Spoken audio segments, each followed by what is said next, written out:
like that complete line, the one-handed approach to strap unfastening. It's a basic skill that must be mastered.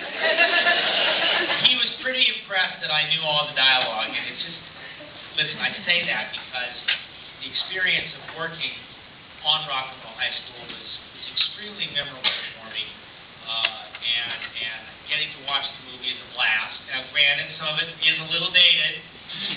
We do all have to remember that it was a Roger Corman film. But I'll tell you what, as much fun as it is to watch the movie, it was more fun to be in it. And it's one of the highlights of my career, as funky as that may sound. One thing that stood out to see a lot of scenes in that van, and you were telling me something about that Warlock van.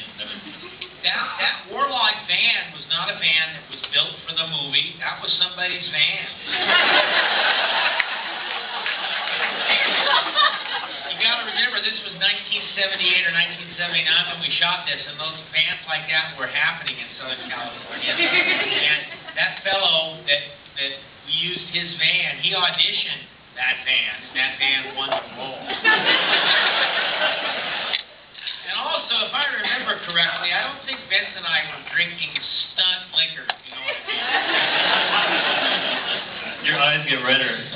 Yes, as we plowed through that sequence, and I'm sorry to say much of that film,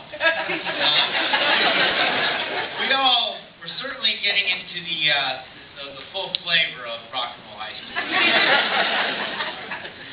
So I'm going to open it up. I'm sure there's people out here that have had long-standing Rock and Roll High School questions.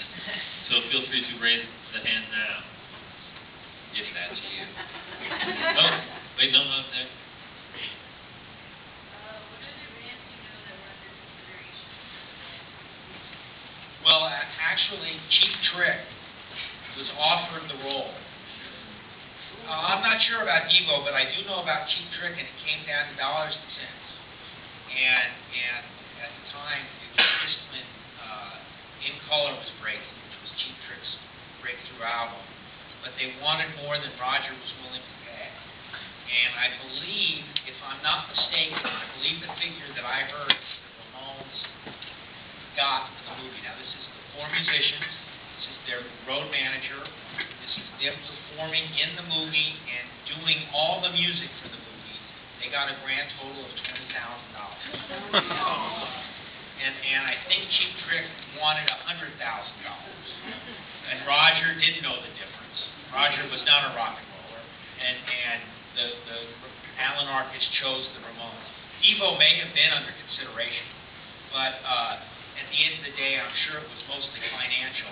And you know, as it turns out, the Ramones were a wonderful pick for this movie. And I doubt if the movie would have had sort of the cult staying power that it's had it been any other band other than the Ramones. And one little anecdotal note, I became good friends with Johnny. He's not a neighbor of mine within a mile or two of each other, but he lived in the San Fernando Valley, and I lived in the San Fernando Valley. And we did become friends over time, and what a wonderful man it was. And I was so sorry. I was personally really hit hard when he passed.